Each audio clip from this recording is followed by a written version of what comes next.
চোদ্দোর চিঠি পর্ব ২৩ দ্বিতীয় অংশ। নাফিসের দিকে একজন একভাবে প্রশ্ন ছুড়ে দিচ্ছে। তোর এই অবস্থা কেন? কি হয়েছে? দাভাই রেগে গেছে কেন? তুই এতক্ষণ কোথায় ছিলি? শব্দের ঝড় যেন নাফিসার চারপাশে ঘিরে ধরল। ঠিক তখনই ভিড় ঠেলে এগিয়ে এলেন মাহবুব রশিদ ও মঈন রশিদ। মঈন রশিদ এগিয়ে গিয়ে দৃঢ় হাতে সাইমনের কাঁধে হাত রাখলেন। বুকের ভেতর থেকে ভারী নিঃশ্বাস বেরিয়ে আসছে তার। মাহবুব রশিদ স্থির দৃষ্টিতে তাকালেন সাইমনের চোখের দিকে। চারপাশের কোলাহল যেন মুহূর্তে থেমে গেল। কণ্ঠে শান্ত স্বর, কিন্তু ভেতরে স্পষ্ট ঝড়। ওকে মারার কারণ কি? একটা প্রশ্ন, কিন্তু তার ভারী ওজন যেন চারপাশের বাতাসকেও জমাট বেঁধে দিল। এহসান করিম দাঁতে দাঁত চেপে চোখে রক্ত উঠে গর্জে উঠলেন। তার কণ্ঠ যেন বজ্রপাতের মতো কেঁপে উঠল চারপাশে। মাহবুব, তোর ছেলে আমার ছেলেকে মেরে আধমরা করে ফেলেছে, রক্তাক্ত করেছে, আর তুই শান্তভাবে দাঁড়িয়ে তোর ছেলেকে প্রশ্ন করছিস কেন মারল? এটা কি ন্যায়? তার বুক ওঠানামা করছে দ্রুত ছন্দে। শিরার ভেতর রক্ত যেন ফুটছে। চারপাশে উপস্থিত সবাই এহসানের রাগে থমকে গেল। মাহবুব রশিদ ধীর দৃষ্টিতে তাকিয়ে রইলেন এহসানের চোখে। চারপাশের উত্তেজিত কোলাহল যেন মুহূর্তেই থেমে গেল। তার ঠোঁট শান্ত, অথচ দৃঢ় শব্দ ভেসে এলো। আমি আমার ছেলেকে খুব ভালো করে চিনি এহসান। সে কখনো কারণ ছাড়া কাউকে আঘাত করে না। এমনকি কারো খারাপ লাগবে এমন কথাটাও বলাটা তার স্বভাবে নেই। নিশ্চয়ই রিয়াদ এমন কিছু করেছে যার শাস্তি হিসেবে আমার ছেলে তাকে এই অবস্থায় এনেছে। কথাগুলো যেন ধারালো অস্ত্রের মতো নীরবতা ভেদ করে বেরিয়ে এলো। সাইমন নিঃশব্দে বাবার দিকে তাকালো, চোখে এক অদ্ভুত ঝড়, কিন্তু ঠোঁটে কোনো শব্দ নেই। এহসান করিম এবার পুরোপুরি তেতে উঠলেন, হাত কাঁপছে ক্রোধে। তিনি চিৎকার করে উঠলেন, কি এমন অন্যায় করলো তাই বলে আমার ছেলেকে মেরে আধমরা করে দিবে? এটাই নাকি তোর ন্যায় বিচার? মাহবুবের দৃষ্টি এহসানের চোখে গেঁথে রইল। শান্ত কণ্ঠে জবাব দিলেন, সেটা তোর ছেলেকে জিজ্ঞেস কর এহসান।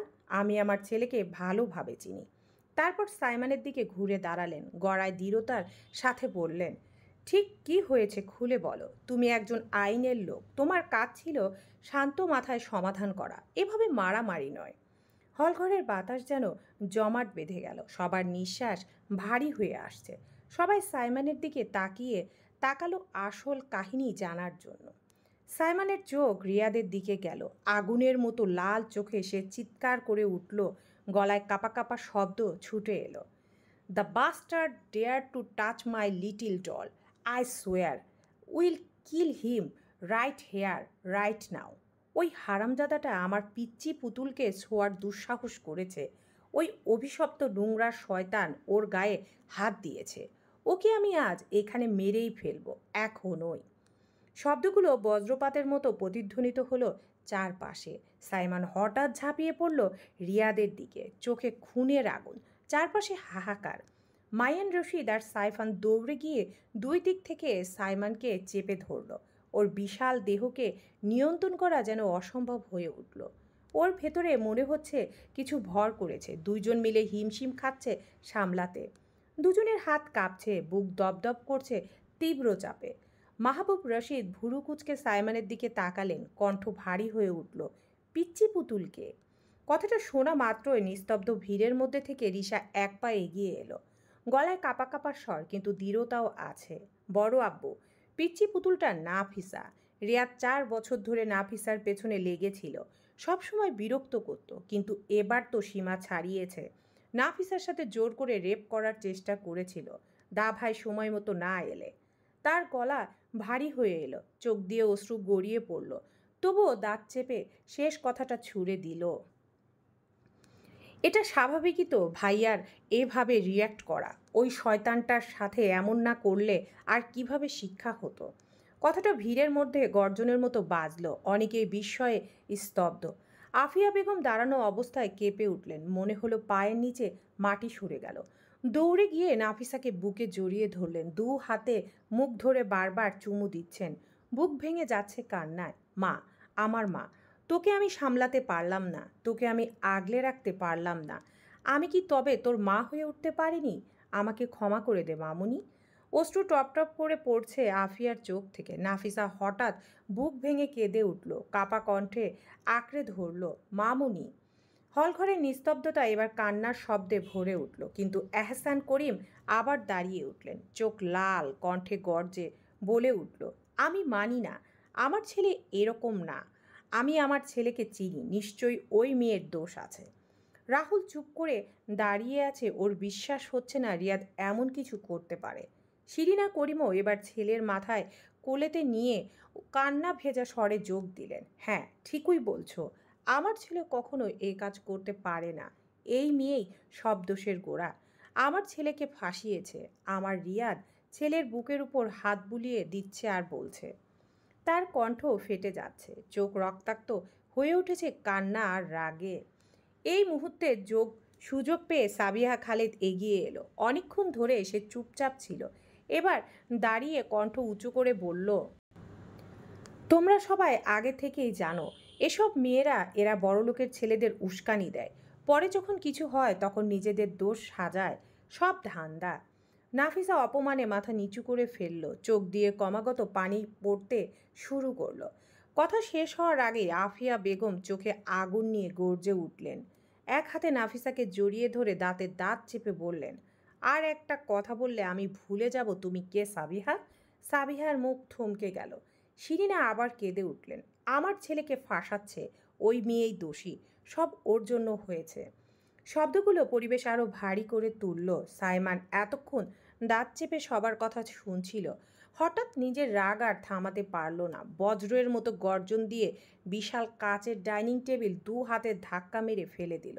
ধ্রাম শব্দে টেবিল চূর্ণ বিচীর্ণ হয়ে কাচের টুকরো ছড়িয়ে গেল চারপাশে।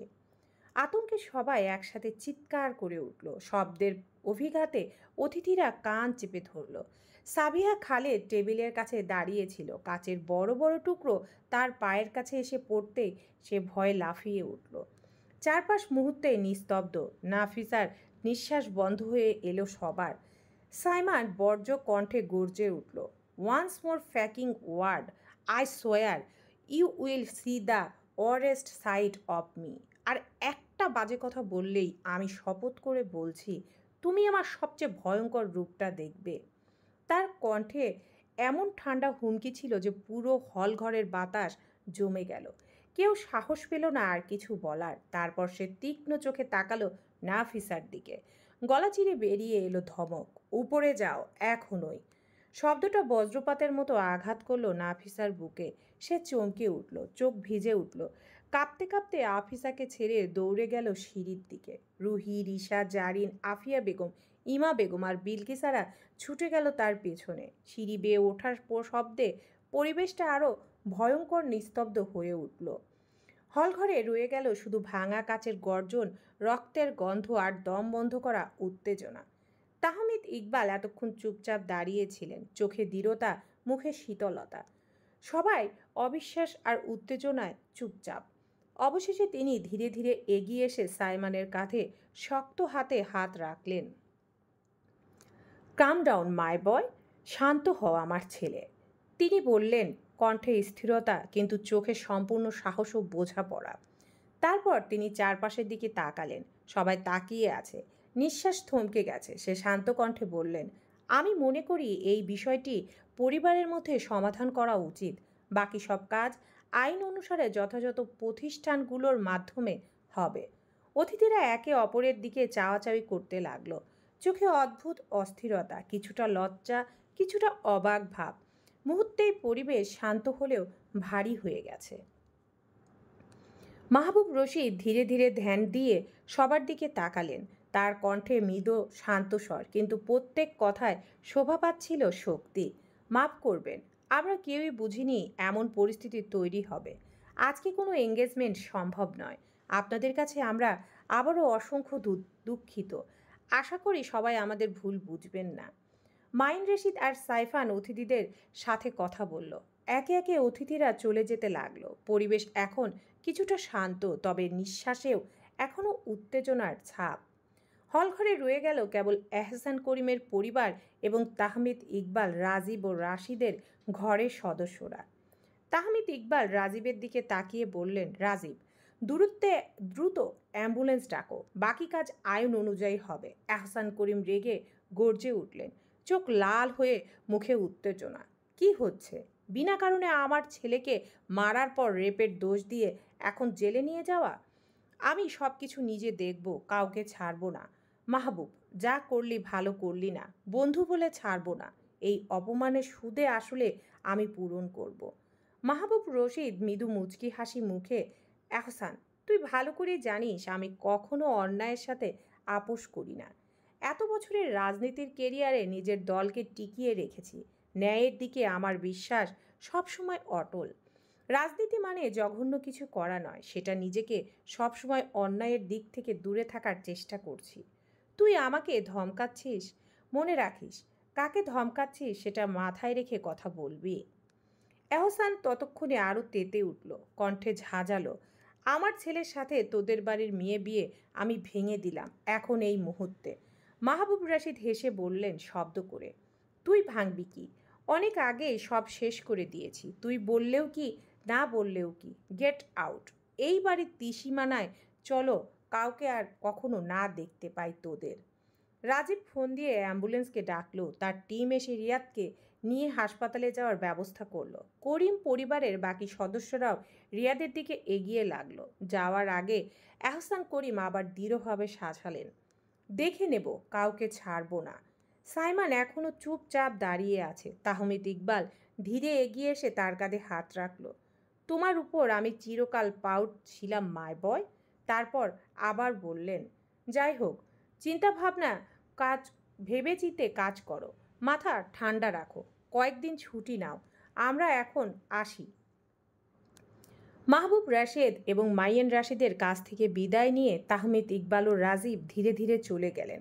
হলঘরের বাতাস এখন শান্ত, কেবল নিঃশ্বাসের চাপ, ভাঙা কাচের শব্দ, স্মৃতি এবং দীর্ঘ একটা মুহূর্তের উত্তেজনা এখনও ধীরে ধীরে কমছে। চারপাশে অবশিষ্ট সবাই একত্র হয়ে দাঁড়িয়েছে, চোখে অস্থিরতা, হৃদয়ে চিন্তা, কিন্তু একরকম শান্তি এসেছে, অন্তত ততক্ষণাৎ। চলবে ইনশাআল্লাহ।